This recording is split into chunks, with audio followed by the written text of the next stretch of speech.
আবির, তুই আমার রুমে? ছি, আমি একা বেডরুমে কোন অবস্থায় শুয়ে আছি? তোর মাথায় নেই শয়তান? পেটে অসহ্য পিরিয়ডের ব্যথা নিয়ে বিছানায় শুয়ে আছি। সাদা বিছানার চাদরে বেশ খানিকটা লাল হয়ে গেছে আমার রক্তের দাগে। শরীরে অসম্ভব রকম যন্ত্রণা হচ্ছে, ব্যথা এক প্রকার কাতরাচ্ছে, আর বিছানার উপর হয়ে শুয়ে আছি। এমন সময় হঠাৎ আবির গাধার বাচ্চাটা হুট করে আমার রুমে ঢুকে আসলো। সরি, আসলে আমি পুরো বাসায় তোকে ডাকাডাকি করে কোনো সাড়া পেলাম না, তাই সোজা রুমে চলে আসলাম। কে আর জানে এই বেলা 10টা বাজেও তুই মহারানী পেতনির মতো শুয়ে থাকবি। এত বেলায় তো এলাকার সব কুত্তা বিলাই কাক অব্দি জেগে গেছে, আর তুই শুয়ে শুয়ে বিছানার সাথে আদর সোহাগ করছিস। হারামজাদা, আমার পেটে ভীষণ ব্যথা করতেছে তাই শুয়ে আছি, আর তুই ফাজলামো করছিস। যা, বের হ আমার রুম থেকে। ও আল্লাহ, তোর পেটে ব্যথা করতেছে? এটা তো খুশির খবর। দাঁড়া, আমি এক্ষুনি আন্টিকে গিয়ে বলি। ওই ওই বজ্জাত, খুশির খবর মানে কি বলিস তুই? খুশির খবরই তো। তোর বাবু হবে, আমি মামা হব, তোর বাচ্চাকে কোলে নিয়ে ঘুরবো, তার সাথে খেলবো, তাকে খেলনা গাড়িও কিনে দিব। এটা খুশি না বল?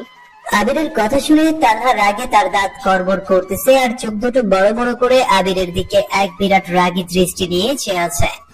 মনে হয় যেন এখনই শোয়া থেকে দৌড়ে উঠে এসে আবিরকে কামড়ে দিবে।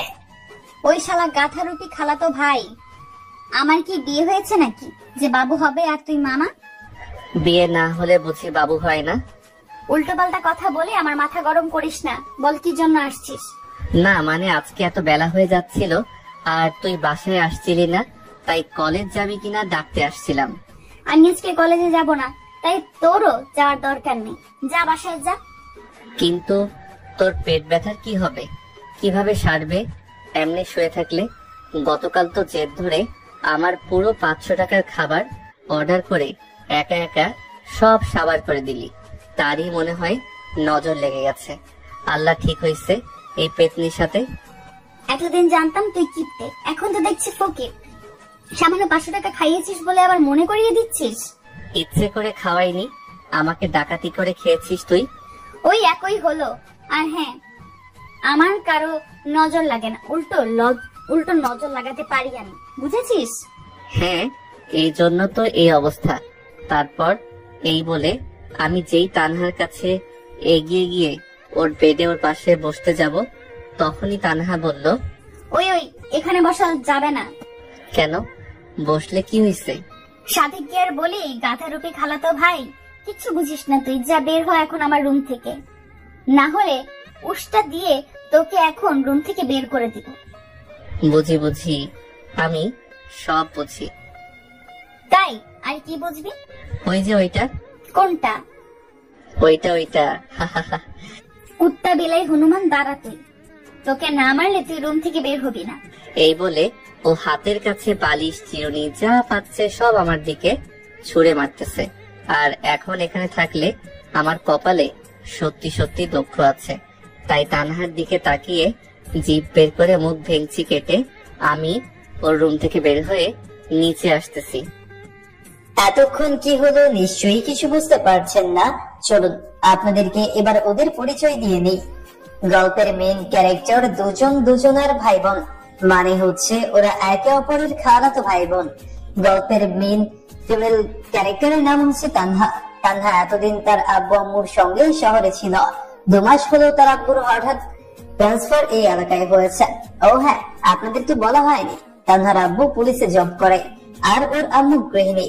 তানহা শহর থেকে স্কুল লাইফ শেষ করে এখন তার আম্মু আব্বুর সাথে তাদের গ্রামের বাড়ি গোবিন্দগঞ্জে এসেছে।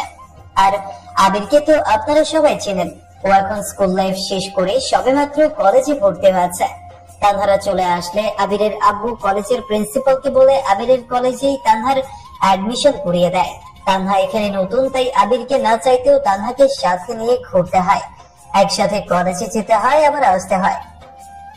সবই তানহার অর্ডার। আর আবির তানহার কোনো কথাই অমান্য করলে সে সোজা গিয়ে আবিরের আব্বুর কাছে নালিশ করে দেয়। আর আপনারা তো জানেন আবির ওর আব্বুকে ভীষণ রকম ভয় পায়। আপাতত এইটুকুই জেনে রাখুন, বাকি সব চরিত্রের সাথে আপনারা গল্পের মধ্যে জেনে নিতে পারবেন।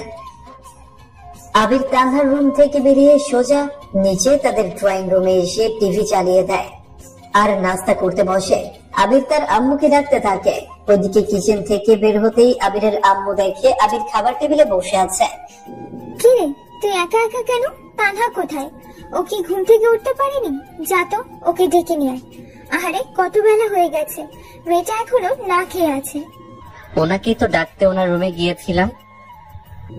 উঠাতে পারলি না ওকে? না, উঠলো না তো। উল্টো ও আরো তোমার ছেলের সাথে কি খারাপ ব্যবহারটাই না করলো। তুই কিছু করিসনি? না, আমি আবার কি করব? আমি তো শুধু ওকে ডাকতে গিয়েছিলাম। তাহলে তোকে কি ও এমনি এমনি বকা দিল? ফাজিল ছেলে কোথাকার। ও তো এমনি এমনি বকে। আমার আব্বুর বাসায় থাকে আর আমার সাথেই পচা বিহেভ করে। কি বললি হারামির বাচ্চা? তোর এত বড় সাহস, তুই আমার সামনে আমার ভাগ্নির গালমন্দ করছিস। আজকে তোর খাওয়া বন্ধ। গালমন্দ কোথায় করলাম? আর আম্মু আমার চেয়ে কি তোমার ভাগ্নি তোমার কাছে বড়? বড়ই তো। ও তুমি এক্ষুনি বিয়ে দিয়ে দিলে স্বামীর বাড়ি চলে যাবে। আর তুই তো আমার ছেলে, তুই সারা জীবন নিজের ঘরেই থাকবি। আমি ছেলে বলে আমার উপর এই অবিচার? এখন চুপচাপ আর একটা কথা না বলে মুখ বন্ধ করে খাবারটা খেয়ে নে। আম্মু তুমিও না কি সব বলো।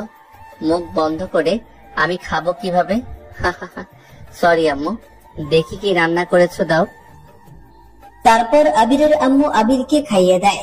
আবির খাওয়া শেষ করে রুমে আসতেই আবিরের ফোনে তার প্রাণপ্রিয় বন্ধু রিয়াদের কল আসে। আর রিয়াদ কলে বলে আবিরকে তাড়াতাড়ি বের হয়ে বাসার সামনে আসতে, সে আবিরের জন্য দাঁড়িয়ে আছে।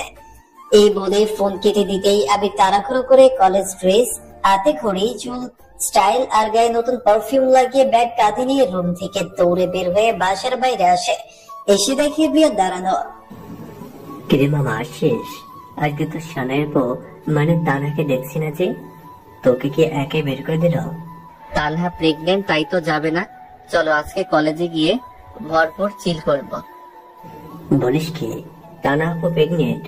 দোস্ত, কামটা করলো কে? এই, তুই কি যাবি? খাওয়াবি নাকি? এখানে দাঁড়িয়ে দাঁড়িয়ে কি খাওয়াবো তোরে? হ্যাঁ, বের কর একটা ধরাই। আরে শালা, আমাদের বাসায় সিসি ক্যামেরা আছে। তুই এখানে সিগারেট ধরালে পুলিশ এসে তোকে ধরে নিয়ে যাবে। তুই জানিস না আমার খালো পুলিশ? ওরে বাবা, তাই নাকি? সেটা আগে বলবি তো। চল চল, সামনে চল। দাঁড়া, একটা রিক্সা নেই। ভাড়া কি তুই দিবি? আচ্ছা চল, হেঁটে বরং যাই। কলেজ তো কাছে, আর হেঁটে গেলে ব্যায়ামও হবে। তারপর ওরা দুই বন্ধু একে অপরের কাঁধে হাত দিয়ে কথা বলতে বলতে কলেজের দিকে এগোতে থাকে। রাস্তার মাঝখানে ছোট্ট একটা টং দোকান পড়ে, সেখানে রিয়াদ বলে। তারপর আবির রিয়াদকে সিগারেট নেওয়ার জন্য 50 টাকার একটা নোট বের করে দেয় আর সে সাইডে এসে দাঁড়ায়। এর মধ্যে সেখান দিয়ে তখন তানহার আব্বু যাচ্ছিল। তখন রিয়াদ তাকে চিনতে না পেরে তার সামনেই আবিরকে সিগারেট ধরিয়ে দেয় আর বলে, বন্ধু ধর। কিরে দৌড়াচ্ছিস কেন? ধর, দাঁড়া দাঁড়া। আবির তার কলেজ বাদ দিয়ে মুখ আড়াল করে দৌড়াচ্ছে যাতে তার খালু অর্থাৎ তানহার আব্বু আবিরকে চিনতে না পারে। আবির দৌড়াচ্ছে আর তার পেছনে পেছনে রিয়াদ দৌড়াচ্ছে। দৌড়ে কলেজের গেটের সামনে চলে আসে ওরা। তারপর আবির পেছনে তাকায় আর রিয়াদকে দৌড়ে আসতে দেখে। রিয়াদ আবিরের কাছে আসতেই আবির রিয়াদকে ধুমধাম কেড়িয়ে দেয়। আও দোস্ত, মারতেছিস কেন? ছাড় ছাড়, মরে যাব। কিন্তু আমি মরলে বন্ধু কোথায় পাবি তুই? শালা, তুই তানহার আব্বুকে চিনিস না? তুই ওনার সামনে সিগারেট নিয়ে আমার দিকে দৌড়াচ্ছিলি কেন? তুই তো দেখি আমার মান সম্মান কিচ্ছু রাখবি না। আরে আমি জানি নাকি? আমি তো জানি তোর খালু পুলিশের হাবিলদার। এখন যে এসআই হয়েছে তা তো জানি না, আর আমি দেখিনি ওনাকে। এই কথা ভুলেও যেন তানহার কানে না যায়। ওকে চল, ক্লাসে যাই এখন। একটু পরে স্বপ্ন ম্যাডামের ক্লাস শুরু হবে। শালা লুচ্চা, ওনার কিন্তু বিয়ে হয়ে গেছে। তুই নিজেকে সামলিয়ে নিস। ইমোশনে অ্যাটাক করে দিলে বন্ধু। চল ক্লাসের ভেতরে। তারপর আবির আর রিয়াদ দুজন একসাথে কলেজের গেট দিয়ে ভেতরে প্রবেশ করে। তারপর ক্লাসের দরজায় ওকে ঝুঁকি দিতেই দেখে ভেতরে তাদের গণিত স্যার দাঁড়ানো। সে ওদেরকে ক্লাসের বাইরে থেকে উকি ঝুঁকি দিতে দেখিয়ে ফেলে আর বলে, ক্লাসের ভিতর ফাজলামো হচ্ছে। তোরা এত লেট করে আসলি কেন? যা ক্লাসের বাইরে কান ধরে দাঁড়িয়ে থাক। তারপর আবির আর তার বন্ধু রিয়াজ স্যারের লাঠির বাড়ির ভয়ে সেখানে কান ধরে দাঁড়ায়। একটু পর আবির কান ছেড়ে দিয়ে রিয়াদের কানে কানে বলে, দোস্ত, এই স্যার মনে হয় আজকে বাসা থেকে বউয়ের সাথে ঝগড়া করে আসছে, বুঝছিস? তাই সে রাগ আমাদের উপর দেখাচ্ছে। চুপচাপ এইদিকে আয়, একটা ভালো বুদ্ধি আসছে আমার মাথায়। তারপর ওরা দুজন ক্লাসের দরজার সামনে থেকে চুপি চুপি সাইডে তাদের কলেজের গ্যারেজে আসে। এসে দেখে গ্যারেজের এক কোনায় স্যারের সেই প্রাচীন কালের RX-102 মোটরসাইকেলটা রাখা। এরপর প্রতিশোধ স্বরূপ ওরা দুজন বাইকের কাছে গিয়ে তার 2 চাকার হাওয়া বের করে দেয় আর তাড়াতাড়ি ওখান থেকে ওরা পালিয়ে আসে। এর মধ্যে নেক্সট ক্লাসের বেল পড়ে যায় আর ওরা দুজন আবার ক্লাসে এসে বসে। আবির আর রিয়াদ ক্লাসে আসতেই ক্লাসে আবারও হই হট্টগোল শুরু হয়। আর একটু পর আবির রিয়াদের কানে কানে বলে, তারপর আমি আর আবির মিলে ক্লাসে ম্যাডামের সাথে অনেক দুষ্টুমি মজা করে, আর ম্যাডামও সেগুলো অনেক এনজয় করে, তাই সে কিছু বলে না। অবশ্য তানা আপু থাকলে এগুলো কিছু হয় না, কারণ সে আবিরকে সবসময় চোখে চোখে রাখে। যাই হোক, এভাবে আরো অনেক দুষ্টুমি মজা মাস্তিতে শেষ হয় আমাদের আজকের ক্লাসগুলো। তারপর কলেজ ছুটি হলে লেকের পাড়ে এসে 2 বন্ধু মিলে সিগারেটের ধোঁয়া উড়িয়ে বাসায় চলে আসে। বাসায় এসে কলিং বেলে চাপ দিতেই ভেতর থেকে তানহা এসে দরজা খুলে দিল। তারপর ভেতরে ফিরে যেতেই ও কিসের সাথে যেন ধাক্কা খেয়ে মেঝেতে পড়ে যেতে লাগলো। আমি তখন আচমকাই তানহাকে ধরে ফেললাম। আবির কি করছিস? আমার বুকের উপর থেকে হাত সরা, ছাড় আমাকে। ও সরি, এই নে, ছেড়ে দিলাম। আও ওরে আমার আম্মুরে আব্বুরে, আমার কোমরটা বুঝি ভেঙেই গেছে। তুই কি আমাকে মেরে ফেলবি বলে ঠিক করেছিস কুত্তা? আমি কি করেছি? তুই তো বললি ছেড়ে দিতে, তাই আমি ছেড়ে দিলাম। হারামজাদা, আমি ছেড়ে দিতে বলছি মানে তুই আমাকে একেবারে ছেড়ে দিবি, আমার হাত ধরবি না। না, আমার তো পায়ে পায়ে দোষ, তাই কিছু করতে দিই। যাক, ওসব কথা। এখন বল, তোর শরীর কেমন আছে?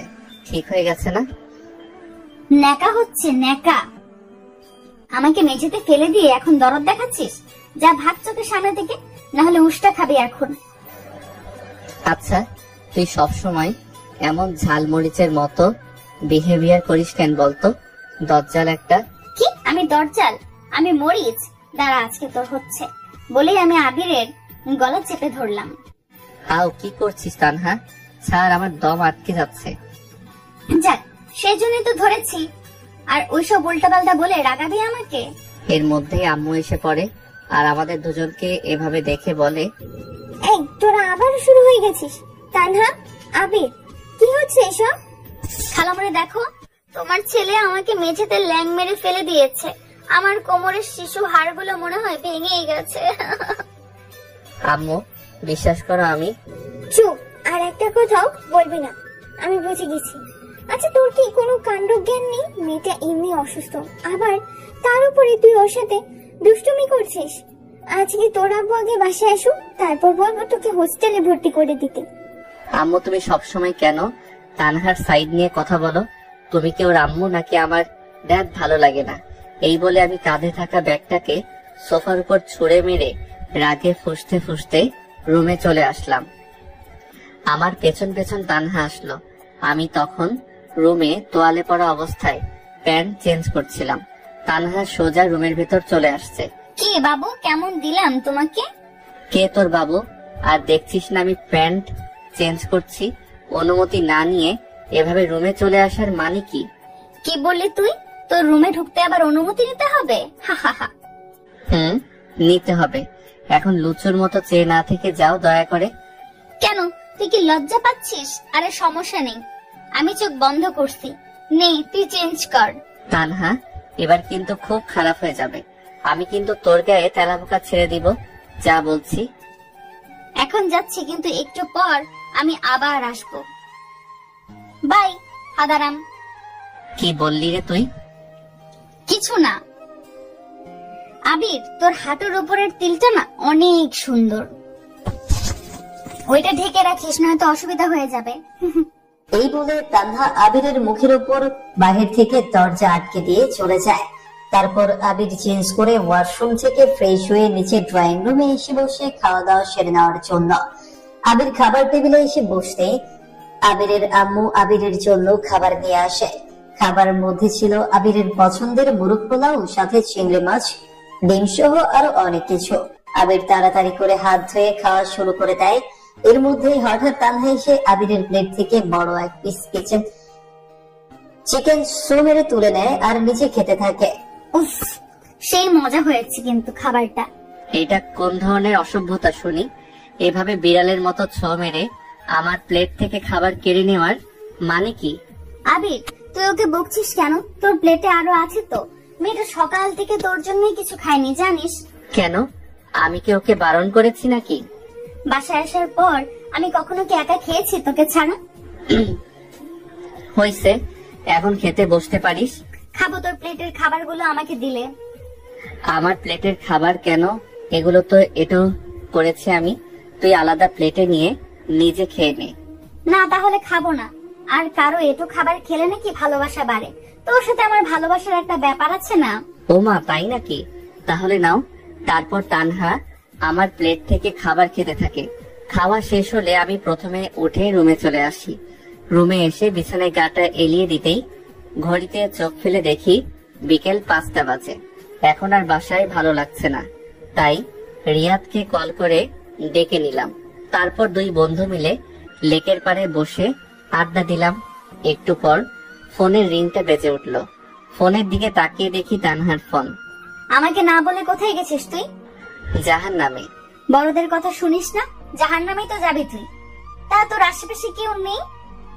কোনো চিৎকার শুনতে পাচ্ছি না যে? কিসের চিৎকার? জাহান্নামে তো পাপীদের শাস্তি দেওয়া হয়, আগুনে পোড়ানো হয়, তার চিৎকার। নেটওয়ার্ক প্রবলেম, কিছু শুনতে পাচ্ছি না। কি জন্য ফোন করেছিস তাই বল। আমি কিছু বললেই তো নেটওয়ার্ক প্রবলেম দেয়, তাই না? বান্দর কোথাকার। শোন, এক্ষুনি আমার জন্য বাসায় দই ফুচকা নিয়ে আয়, না হলে রাতে কিন্তু তোর খবর খারাপ করে দিব। পারবো না, আমার কাছে সিগারেট, থুরি, চকলেট খাওয়ার মতো টাকা নেই। সেসব আমি জানি না, তুই নিয়ে আসবি মানে আসবি, ব্যাস। রাখছি আমি। আর 1 ঘন্টার মধ্যে তোকে যেন আমি বাসায় দেখি, নয়তো আমি কিন্তু বাসা থেকে চলে যাব। ধ্যাত, বলেই ফোনটা কেটে দিল। কি হয়েছে বন্ধু? কার ফোন ছিল? তানহা, আর বলিস না দোস্ত, ইদানিং খুব জ্বালাচ্ছে ও। ভাবছি ওর জন্য আমি হোস্টেলে ভর্তি হয়ে যাব। কিন্তু তুই দেখিস, একদিন তানহাপুর এগুলোকেই তুই অনেক মিস করবি। এসব তো তানহাপুর ভালোবাসা তোর জন্য। ওই সালা, কি বলিস? তানহা আমার কাজিন। এর মধ্যে আমার ফোনে কারো মেসেজ আসলো, 500 টাকা আমার বিকাশ অ্যাকাউন্টে সেন্ড মানি হয়েছে। আমার আর বুঝতে বাকি রইল না যে এইটা তানহার কাজ। সন্ধ্যা হয়ে আসলো। তারপর আড্ডা শেষ করে তানহার জন্য দই ফুচকা পার্সেল করে নিয়ে বাসায় চলে আসলাম। আবির আসতেই দেখে তার খালামণি অর্থাৎ তানহার আম্মু সোফার উপর বসে তানহার আব্বুর সাথে কিছু একটা নিয়ে কথা বলছে। তাই সে ইশারায় তানহা কোথায় আছে জিজ্ঞেস করলে তানহার আম্মু তানহার রুমের দিকে আঙুল ইশারা করে দেখিয়ে বলে রুমে। তারপর আবির ওপরে সোজা তানহার রুমে গিয়ে দেখে তানহা ল্যাপটপের সামনে বসে কিছু একটা দেখছে। তখন আবির তার খাবারের প্যাকেটটা তানহার সামনে ধরতেই তানহা খুশিতে একগাল হেসে দেয় আর বলে, আবির, তুই খুব ভালো, যদিও কথাটা মন থেকে বলছি না। বলেই আবিরকে জাপটে জড়িয়ে ধরলাম। হয়েছে, এখন ছাড় আমাকে, আর হাসি বন্ধ কর তোর। হাসলে তোকে বাদরনির মতো লাগে। আউচ। কথাটা বলতেই তানহা আমার পিঠে একটা থাপ্পড় বসিয়ে দিল, আর আমি তাতে অনেকটা ব্যথা পাওয়ার ভান করে সেখান থেকে চলে আসলাম। আবির তানহার রুম থেকে বের হয়ে নিচের রুমে এসে পড়তে বসে। একটু পর আবিরের পড়ার শব্দ শুনে তানহাও তার বইগুলো নিয়ে আবিরের রুমে পড়তে আসে। আবির বিছানায় বালিশে হেলান দিয়ে পড়তেছিল, তখন তানহা এসে একটা বই নিয়ে আবিরের সামনাসামনি পা তুলে বসে আর বই পড়ার ভান করে আবিরের দিকে তাকিয়ে থাকে। একটু পর আবির তানহার দিকে তাকিয়ে দেখে তানহা নিচের বই উল্টো করে ধরছে আর বিড়বিড় করে পড়ার ভান করতেছে। আবির তখন তানহার হাত থেকে বইটা ঘুরিয়ে সোজা করে দেয় আর পুনরায় নিজের পড়ায় মন দেয়। হাদারামটা শুধু পড়াতেই ব্যস্ত, আমার দিকে তাকানো তো দূর, আমার সাথে কথাও বলছে না। তাই রেগে গিয়ে ওর পায়ে দিলাম এক জোড়া লাথি। কুত্তা, তুই আমার সাথে কথা বলছিস না কেন? দেখছো তো পড়তেছি, আর তুমি তো সামনেই আছো, কি কথা বলবো? এইভাবে তুমি করে একটু কথা বলতে পারিস না? আসছে, আমি কি তোর বয়ফ্রেন্ড যে তুমি করে বলবো? না, আমার বাবুর আব্বু তুই। এই বলেই তানহা দৌড় দিল। ও যে কখনো আমাকে কি বলে কিছুই বুঝি না। এজন্যই হয়তো লেখক গান লিখেছিল, মেয়েদের মন বোঝা নয় রে নয় সোজা। তারপর তানহা নিচের রুমে আসে আর আবির ওইদিকে পড়তে থাকে। এর মধ্যে নিচে কিচেন থেকে তানহার আম্মুর ডাক আসলো। মানে হলো তানহাকে এখন তার আম্মুর সাথে রান্নায় একটু সাহায্য করতে হবে। এইভাবে রাত প্রায় 9টা বেজে আসলো। তারপর রান্না শেষ হলে আবিরের আম্মু তানহাকে বলে, তানহা মা, যা তো আবিরকে ডেকে নিয়ে। না খালামণি, আমি এখন তোমার ছেলের সামনে যেতে পারবো না। কেন? বলা যাবে না, এমনি। আচ্ছা, আমি ডেকে নিচ্ছি। আবির, এই আবির, বাবা নিচে খেতে আয় তাড়াতাড়ি। তারপর আবিরের আম্মু আবিরকে খাওয়ার জন্য ডাকে আর আবির তার বই খাতা টেবিলের উপর গুছিয়ে নিচে ড্রয়িং রুমে ডিনার করতে আসে। এসে দেখে আবিরের আম্মু, তানহার আম্মু সবাই বসে পড়েছে। আবির এসে তানহার পাশে বসতেই ওদের খাবার দেওয়া হলো। খাবার সময় কেউ কারো সাথে কোন রকম দুষ্টুমি করছে না। দুজনেই চুপচাপ খেয়ে যে যার রুমে চলে গেল। পরের দিন সকালে ওরা কলেজে যাওয়ার জন্য একসাথে নাস্তা করে বাসা থেকে বেরোলো। আজ ওদের কলেজে কিছু নতুন বখাটে ছেলেদের আনাগোনা দেখা যাচ্ছিল। আবির আর তানহা কলেজে প্রবেশ করতেই বখাটে ছেলেগুলো ওদের টিজ করতে শুরু করলো। কথাবার্তা তর্কাতর্কি চলছে। এর মধ্যে একটি ছেলে আবিরকে ধাক্কা দিতে নিল। তানহার সাথে সাথে সেই ছেলেটির নাকে ঘুষি মেরে দেয় আর ছেলেটি সেখানেই অজ্ঞান হয়ে যায়। তার সাথে বাকি ছেলেগুলো ওকে নিয়ে ব্যস্ত হয়ে যায়। তানহা, এটা কি করলি তুই? এভাবে ছেলেটার নাকে মারলি কেন? এখনো মনিটরে গেলে কি হবে? ওর কপালে ভালো, ওর কপাল ভালো যে আমি ওর নাকে ঘুষি মারছি, না হলে আমি তো ওর জায়গা মতো লাথি মারতে চেয়েছিলাম। ওর কত বড় সাহস, ও আমার সামনে তোকে ধাক্কা দিতে যায়। এখন চল আমরা তাড়াতাড়ি এখান থেকে সরে যাই, না হলে প্রিন্সিপাল বা কলেজের কেউ এসে পড়লে ঝামেলা আরো বেড়ে যাবে। আর একটা থাপ্পড় দিয়ে ওরে। না না, ভেতরে যথেষ্ট হয়েছে। এই বলে আমি তানহার হাত ধরে তাড়াতাড়ি করে ওকে ওখান থেকে সরিয়ে নিয়ে আসলাম। এর মধ্যে পাগলিটা আবার ছেলেটাকে একটা লাথি মেরেই আসছে। কিরে তোরা এখানে? আমি সেই কখন থেকে তোদের খুঁজতেছে। শুনলাম কলেজের গেটের সামনে জনি ভাইয়ের গ্যাংয়ের সাথে কাদের জানি ঝামেলা হয়েছে। অন্য কারণ না, আমাদেরই। এই গাধিটা ওর নাকে ঘুষি মারছে, আবার আসার সময় ওর পেছনে লাথিও মেরে আসছে। এখন বেশি কথা বললে কিন্তু তুইও লাথি খাবি। হারামজাদা, ও আমার সামনে তোর গায়ে হাত দিতে নিবে আর আমি চুপচাপ দাঁড়িয়ে থাকবো? তুই এটা ভাবলি কি করে, ভীতু কোথাকার? আরে বিষয়টা তেমন না। তোমরা তো জনি ভাইকে চেনো না। উনি হচ্ছে এই কলেজের একমাত্র বখাটে ছেলেদের মধ্যে সেরা একজন। ওর বাবা আবার এই এলাকার কমিশনার, অনেক প্রভাবশালী ওরা। তাই ওদের সাথে লাগতে গেলে কেউ পেরে ওঠে না। ওর বাবা কমিশনার, তাতে আমার কি?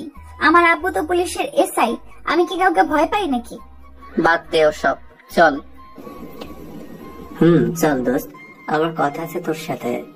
ক্লাসে চল। বল, কি কথা? এখানে না, ক্লাসে গিয়ে বলবো, চল। তারপর ওরা তিনজন ক্লাসে চলে গেল। একে একে ক্লাস শেষ করে টিফিনের বেল পড়ে গেল।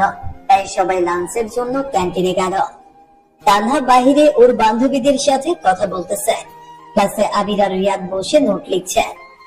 রিয়াদ, তুই তখন কি যেন বলবি আমাকে বলতেছিলি, বল। না মানে দোস্ত, কিভাবে যে শুরু করবো বুঝতে পারতেছি না। আরে বন্ধু, বল বল। আমি না তোর বেস্ট ফ্রেন্ড, আমার সাথে বলতেও আটকাচ্ছিস কেন? আসলে মামা, আমি তো প্রেমে পড়ে গেছি। ওয়াও, সত্যি নাকি? তা কে সেই মহারানী? তোর নাম কি? বাসা কোথায়? তাকে বলেছিস কিছু? না, কিছু বলিনি, কিন্তু বন্ধু সবটাই তোর উপর নির্ভর করবে। মেয়েটাকে তা তো বল। তোর কাজিন তানহা। কি? এখন কি মারবি আমাকে? আরে কি বলিস গাধা, মারবো কেন? বরং আমি তো খুশি হয়েছি তুই বিষয়টা আমাকে মন থেকে বললি বলে। তুই হচ্ছিস আমার জানের দোস্ত। আমি ছোটবেলা থেকে তোকে ঠিক করে চিনি, জানি তুই অনেক ভালো। আমি তোর ব্যাপারটা দেখবো, তার জন্য ট্রিট চাই কিন্তু। ওকে। তারপর ওর সাথে রিলেশনে গেলে তোর স্বপ্না ম্যামের কি হবে? তোরা কি নিয়ে এত বান্দরের মতো দাঁত বের করে হাসছিস? আবির চল ক্যান্টিনে, আমার খুব ক্ষুধা লাগছে। দোস্ত তুই খাবি না? না আমি রোজা, তোরা যা। বুঝেছি, এই শালা এখন চিপাই গিয়ে সিগারেট ধরবে। তানহা সাথে আছে তাই ওকে আর বেশি কিছু বললাম না। তারপর তানহা আবিরের হাত ধরে কলেজ ক্যান্টিনে চলে আসলো আর ওরা একসাথে বসে খাবার খেয়ে নিল। তানহা তোকে একটা কথা বলবো। বল, কি কথা? এখানে সবার সামনে বলা যাবে না, বাসায় গিয়ে বলবো। কি এমন কথা যে এখানে বলা যাবে না শুনি? খুবই ইম্পর্টেন্ট কথা।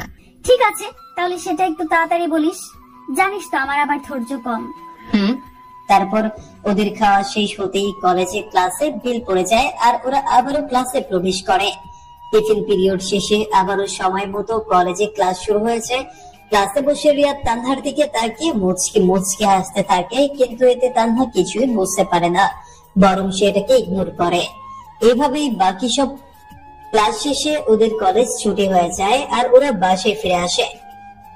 বাসায় এসে ওরা যে যার রুমে গিয়ে ফ্রেশ হয়ে নাস্তা করে নেয়। বিকেলে তানহা আবিরের রুমে আসে, এসে দেখে আবির ওর বিছানায় চোখ বন্ধ করে শুয়ে আছে। তানহা তখন সুরসুরি দিয়ে আবিরকে সজাগ করে। বাসায় এসে শুয়ে পড়ছিস, ব্যাপারটা কি? খুব টায়ার্ড হয়ে গেছিস মনে হচ্ছে তোকে। আমি কি তোর হাত পা টিপে দেবো? দে দে, তাহলে তো ভালোই হয়। আর যদি হাত পায়ের সাথে সাথে তোর গলাটাও টিপে দিই তাহলে কেমন হয়?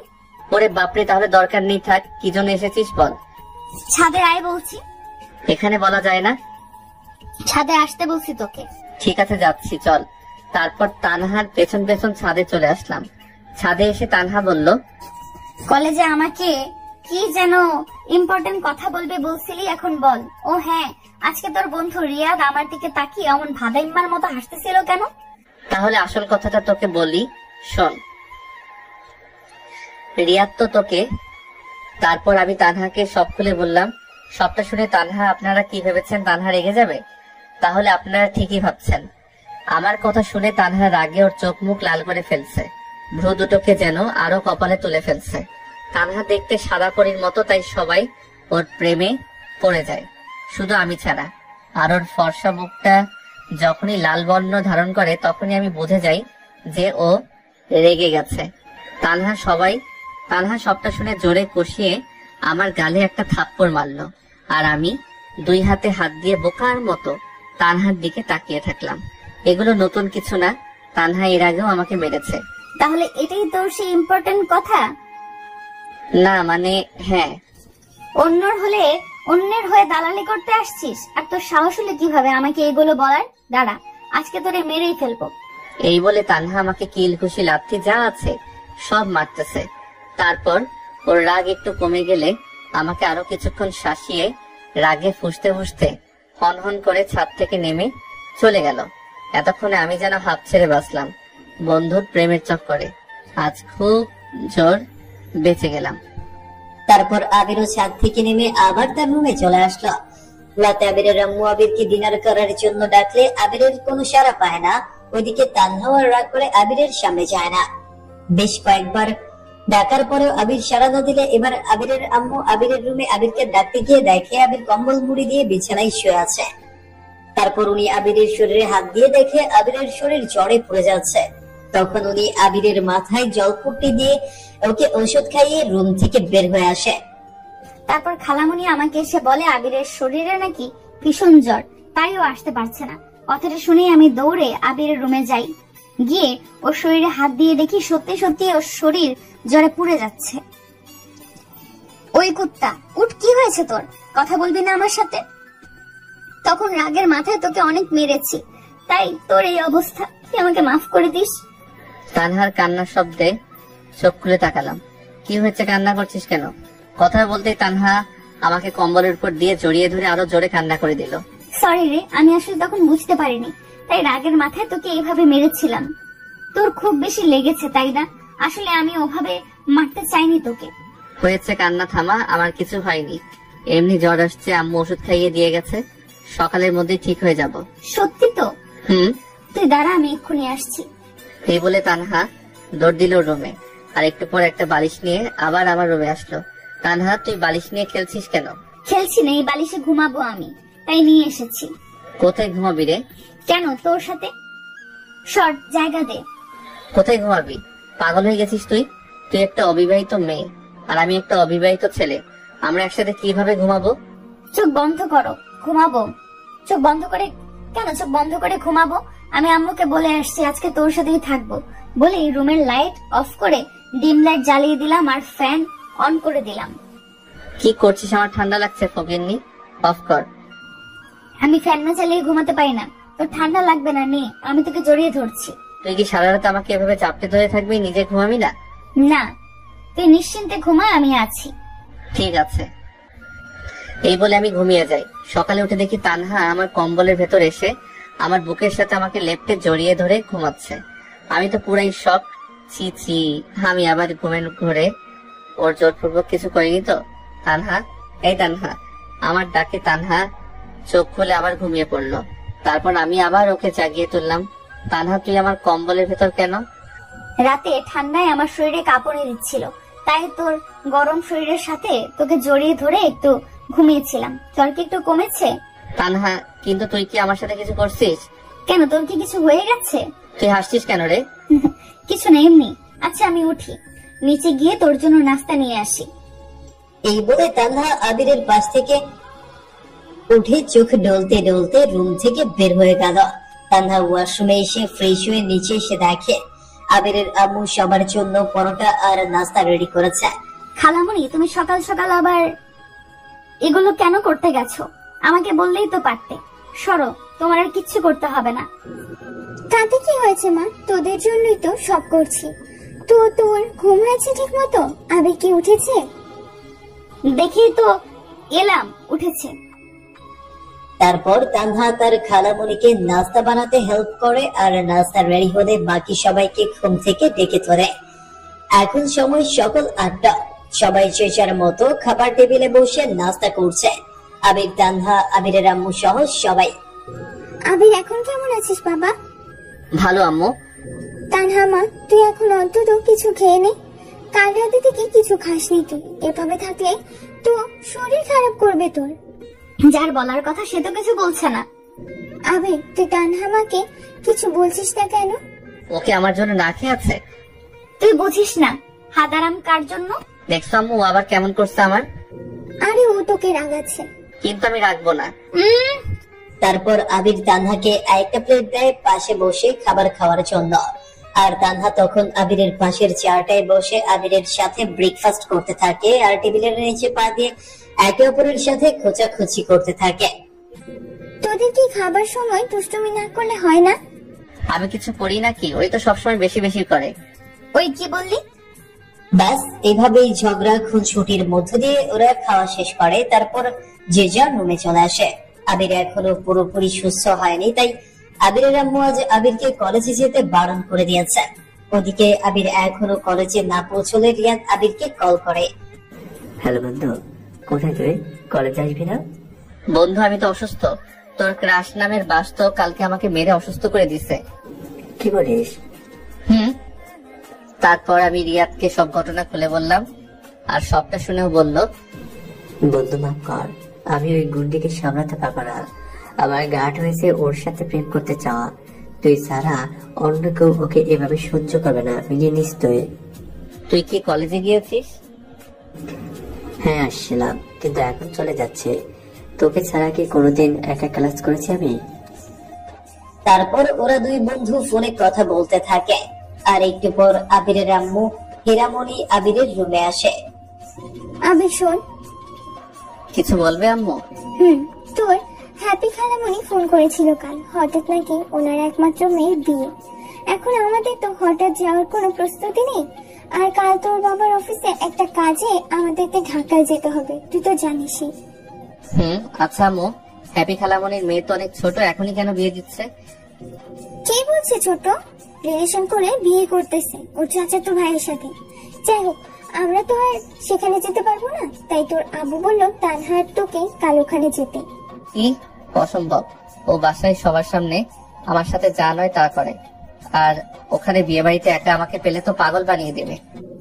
আরে ও বাসায় তোর সাথে একটু দুষ্টুমি করবে, বাইরে নিয়ে গেলে কিছু করবে না, লক্ষ্মী মেয়ে হয়ে থাকবে।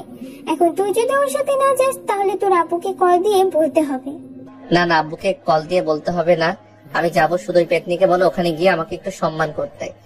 আচ্ছা এখন টাকাগুলো ধর, আর কালকে ওখানে যাওয়ার জন্য তোদের যা যা কেনাকাটা করতে হবে করে নে। যেতে যখন হবে কি করার। তারপর আমি তানহাকে সাথে নিয়ে বেরিয়ে পড়লাম শপিং এর উদ্দেশ্যে। বাসা থেকে বের হয়ে একটা রিক্সা নিলাম। রিক্সা এসে থামলো সোজা একটা শপিং মলের সামনে। তারপর দুজনে মিলে ভরপুর সব শপিং করলাম। শপিং শেষে ক্লান্ত হয়ে সন্ধ্যায় বাসায় ফিরে আসলাম। তারপর ফ্রেশ হয়ে ডিনার সেরে আজ একটু তাড়াতাড়ি শুয়ে পড়লাম। সকালে ঘুম ভাঙলো কারো চুরির আওয়াজে চোখ খুলে সামনে তাকাতে দেখি তানহা কাল শপিং এ গিয়ে আমার থেকে 6 রকমের রেশমি চুড়ি কিনে নিছে। আর সকাল সকাল এখন সেগুলো হাতে দিতে আওয়াজ করে আমার ঘুম ভাঙাতে আসছে। আবির দেখ তো আমার হাতের চুড়িগুলো কেমন মানিয়েছে। খুবই বাজে শিকল পরার মতো লাগছে। তা তো লাগবেই। এইভাবে যদি অন্য কোনো মেয়েকে দেখতি তাহলে তোকে তোর ঐশ্বরিয়ার মতো লাগতো, তাহলে তাকে তোর ঐশ্বরিয়ার মতো লাগতো। যাকে আম্মু বললো আমাদের এখন বের হতে, বিকেলের মধ্যে নাকি আমাদের ওখানে পৌঁছাতে হবে। ঠিক আছে যা, আমি আসছি। শোন, বিয়ে বাড়িতে গিয়ে শুধু আমার দিকে ছাড়া ভুলেও অন্য কোনো মেয়ের দিকে চোখ দিবি না, না হলে তোরে কিন্তু একদম অন্ধ করে দিব। আর আমাকে রেখে কোথাও যাবি না, সব সময় আমাকে তোর সাথে সাথে রাখবি। আর যদি তোকে দেখেছি কোনো মেয়ের দিকে তাকাতে বা কথা বলতে, তাহলে তো জানিস আমি কি করব। কি করবি? তুই না আমাকে পেতনি বলিস, তখন পেতনির রূপে গিয়ে তোর ঘাড় মটকাবো, তোকে মেরে ফেলবো। কথাগুলো ভালো করে কানে ঢুকিয়ে নিস। এই বলে তানহা মুখ বেঁকিয়ে চলে গেল। আর নিচ থেকে আম্মু আমাকে ডাকলো। বুঝতে পারছি আম্মু কেন ডাকছে, তাই আর শুয়ে থেকে সময় নষ্ট করলাম না। উঠে ফ্রেশ হয়ে প্রথমে ব্রেক ফাস্ট করে নিলাম, তারপর রুমে এসে রেডি হতে নিলাম। তখন বিছানায় উপর দেখি আমার কালো পাঞ্জাবিটা রাখা, আর তার উপর তানহার একটা চিরকুট যাতে লেখা ছিল কালো পাঞ্জাবিটা পরে আমার জন্য অপেক্ষা করো। তানহা বলেছে এখন আমাকে এটা পড়তে হবে। পাঞ্জাবিটা পরে পুরোপুরি রেডি হয়ে রুম থেকে বের হতেই তানহার সাথে ধাক্কা লেগে যায়। আবির আমার শাড়ির আঁচলটাতে এই সেফটি পিনটা আটকিয়ে দে তো, আমি না পারছি না। এই বলে তানহা সেফটি পিনটা আমার হাতে দিয়ে আমার সামনে ঘুরে দাঁড়ালো। আমি যখন ওর শাড়ির আঁচলে সেফটি পিনটা আটকিয়ে দিব তখন ওর খোলা চুলের গন্ধ আমার নাকে আসে, আর আমি কিছু সেকেন্ডের জন্য সেখানে স্তব্ধ হয়ে যাই। হুঁশে ফিরে আসি তানহার হাসিতে। এই যে মিস্টার হাদারাম, যাবেন না? তারপর আমরা দুজন নিচে আসতে আম্মু আমাদের দেখে চলো। তারপর আমরা দুজন নিচে আসতে আম্মু আমাদের দেখে বলল, বাহ, তোদের দুজনকে তো অনেক সুন্দর লাগছে। সবাই তো ওদেরই স্বামী স্ত্রী বলবে। বিয়ে বাড়ি সবাই তো কনফিউজ হয়ে যাবে তোদের দেখে। খালামণি তুমি যে কি বলো না। আচ্ছা আমরা বেরোচ্ছি, তোমরা সাবধানে থেকো। এই বলে আমরা বাসা থেকে বের হয়ে গাড়িতে এসে বসলাম। তানহার আব্বু আগে থেকে আমাদের যাওয়ার জন্য গাড়ি বুকিং করে দিয়েছিল। পেতনিটাকে সত্যি আজকে কিউটের ডিব্বা লাগছে। নীল শাড়ি, হাতে লাল রেশমি চুড়ি, খয়েরি রঙের ব্লাউজ, আর সেই সাথে হালকা মেকআপ, সাথে কপালে কালো ছোট্ট একটা টিপ, সব মিলিয়ে অসাধারণ বলা যায়। প্রথমবারের মতো আমি ওকে এমন অপরূপ সাজে দেখছি। কিরে এভাবে হা করে তাকিয়েছিস কেন? কোথায় চেয়ে আছি? আমার কি আর কোনো কাজ নেই যে তোর দিকে হা করে চেয়ে থাকবো? এই তো এবার তুই নিজেই বললি। গাড়ি চলছে তার নিজ গতিতে, মোটামুটি অনেকটা দূরের পথ, তাই মাঝ রাস্তায় ওরা ছোট্ট একটা বিরতি নেয়। বিরতি শেষে আবার ওরা চলতে শুরু করে। এভাবে বিকেলের মধ্যে ওরা দুজন বিয়ে বাড়িতে চলে আসে। আবির ভেতরে প্রবেশ করে সবাইকে সালাম দেয়, তারপর সব গেস্টদের সাথে ওরা দুজন মিশে যায়। বেশ হাসি খুশির সাথে ওরা ওখানে 2 দিন কাটায়। আজ ওদের বাসায় ফেরার পালা। ওদের ফেরার জন্য রেডি হতে দেখে তানহার খালাতো বোন আখি বলে, দুলাভাই কি আজকে আপুকে নিয়ে চলে যাবেন?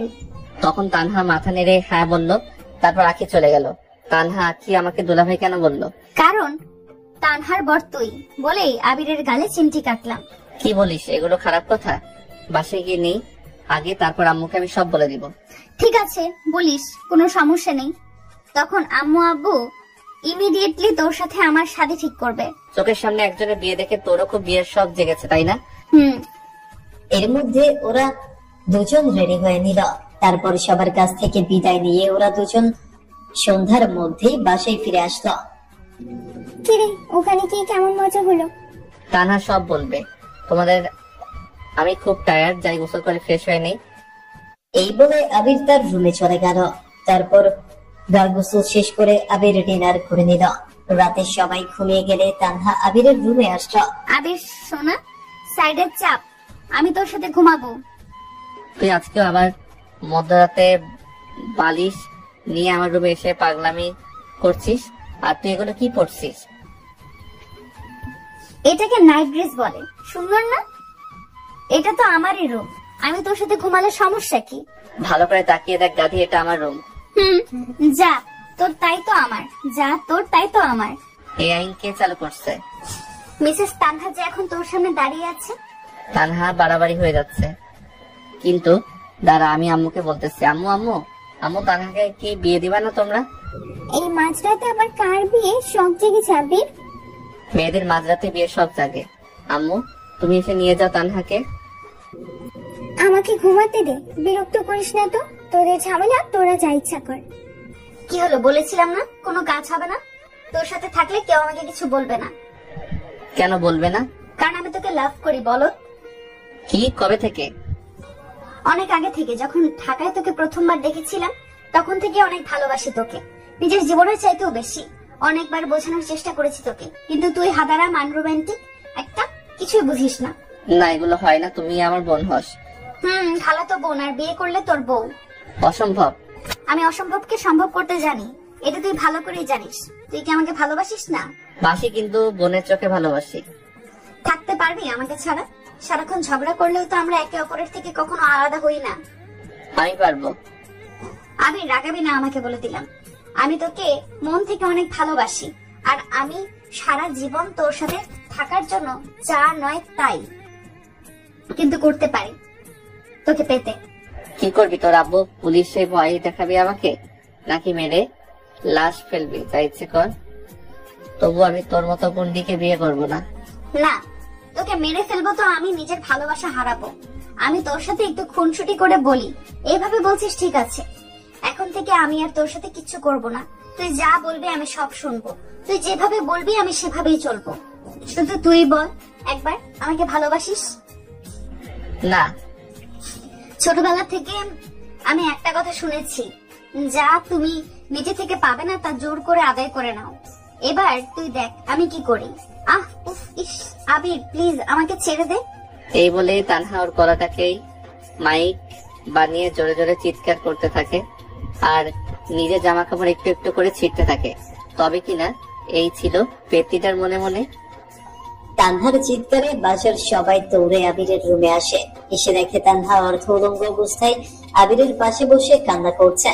সবাই রুমে আসতেই তানহা দৌড়ে গিয়ে ওর আম্মুর আড়ালে দাঁড়ালো, আর একটা তোয়ালে দিয়ে নিজের বুক ঢেকে নিল। তারপর কান্না কান্না গলায় আবিরের আম্মুকে বলল, খালামণি গো, তোমার ছেলে আমাকে একা পেয়ে ওর মনের ইচ্ছে পূরণ করলো, এখন আমি সবাইকে মুখ দেখাবো কিভাবে? তার মানে এই ছিল ওর মনে। তানহার কথা শুনে আম্মু বিছানার দিকে তাকিয়ে দেখে বিছানার চাদরটাও এলোমেলো। আমি তাড়াহুড়ো করে বিছানা থেকে নামতে গিয়ে চাদর এলোমেলো করে ফেলেছি। যাই হোক, আম্মু আমি আমার দিকে এগিয়ে এসে আমার দোগালে ঠাস ঠাস করে দুটো থাপ্পড় বসিয়ে দিল। আম্মু বিশ্বাস করো, আমি কিছু করিনি। চুপ, আর একটা কথা বলবি না। তুই যে আমার ছেলে তা ভাবতেই আমার ঘৃণা হচ্ছে। তুই কিভাবে পারলি তানহার সাথে জোর করতে? আম্মু, খালামণি এখন আমার কি হবে? তানহা আম্মুকে জড়িয়ে ধরে কান্না করে আমাকে চোখ মেরে কথাটা বলল। কাঁদিস না মা, তোর এইসব কথা কেউ জানবে না। কিন্তু আমি যে বিয়ের আগে ধর্ষিতা। তুই চিন্তা করিস না মা, আমরা কিছু একটা করবই। আপা, তুই কাল পরশু তানহার আব্বুকে বাসায় আসতে বল তাড়াতাড়ি। আম্মু আমার কথাটা একবার শোনো। খবরদার, তোর ওই মুখে আমাকে আম্মু বলবি না। তুই কালই বাসা থেকে বের হয়ে যাবি। তানহা মা, চল। এই বলে তানহা সবার সাথে কান্না করতে করতে আবিরের রুম থেকে বের হয়ে গেল। যাওয়ার সময় আবিরের দিকে তাকিয়ে তানহা আবিরকে ফ্লাইং কিস দিল। আর আবির বেচারা ধর্ষণের মিথ্যা অপবাদে নিজের আম্মুর কাছ থেকে এমন কথাবার্তা শুনে চোখ দিয়ে জল গড়াতে লাগলো। সত্যি ওনারা তো একবার অন্তত আবিরের পুরো কথা শুনতে পারত।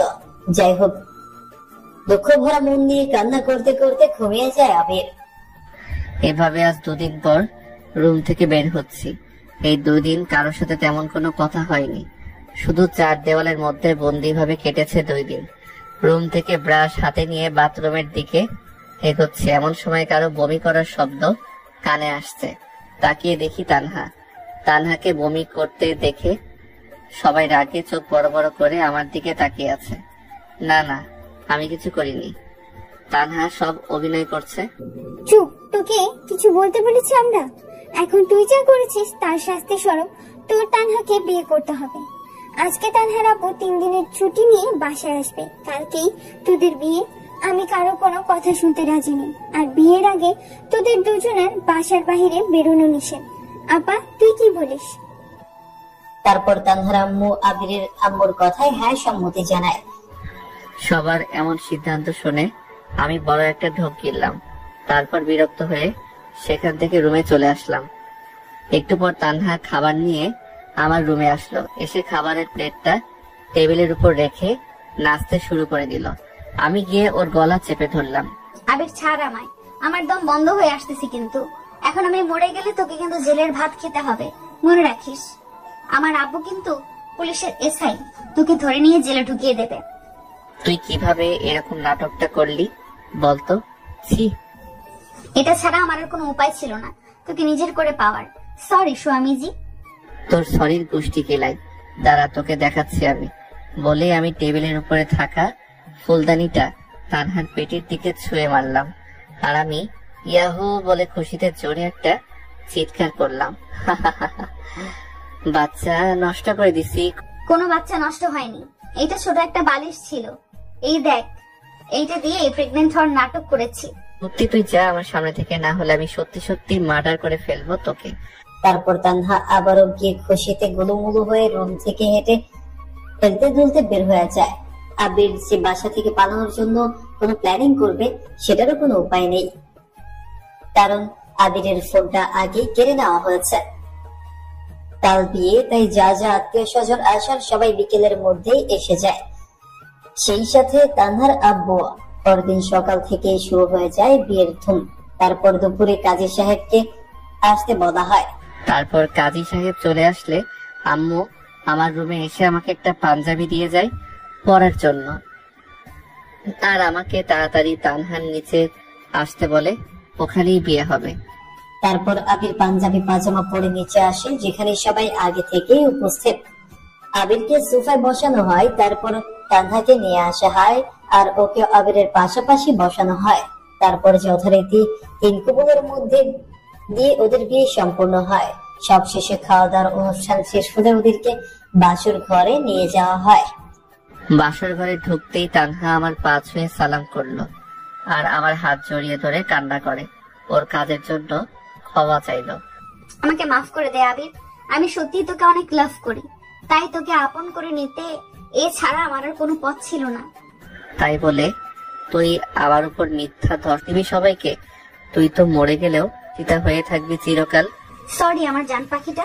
শোনো, এখন কিন্তু আমি তোমার বউ, আর ঘরে বউ রেখে কিন্তু বাহিরে কোনো মেয়ের দিকে তাকানো যাবে না। এখন থেকে শুধু আমাকে দেখবি, প্রতি সপ্তাহে অন্তত একবার আমাকে নিয়ে ঘুরতে যাবি। আমার যখন যা খেতে ইচ্ছে করবে এনে দিবি, আর মাঝরাতে ঘুম না আসলে আমাকে গল্প শুনিয়ে ঘুম পাড়িয়ে দিবি। মামার বাড়ির আবদার পেয়েছিস নাকি? আমার মতো একটা নিরীহ অবোধ শিশুকে মিথ্যা অভিযোগ দিয়ে বিয়ে করছিস, আবার এসব বলছিস? হয়েছে, আর কিছু বলবো না, এখন চলো বাসা শুরু করি। শোনো, আমার কিন্তু 12টা বাবু লাগবে, বুঝেছো? যাতে আমাদের ছেলে মেয়েদের একটা স্কুলে ভর্তি করালে ক্লাস ভর্তি আমাদের বাচ্চা কাচ্চাই বেশি থাকে। খবরদার তানহা আমার কাছে আসবি না।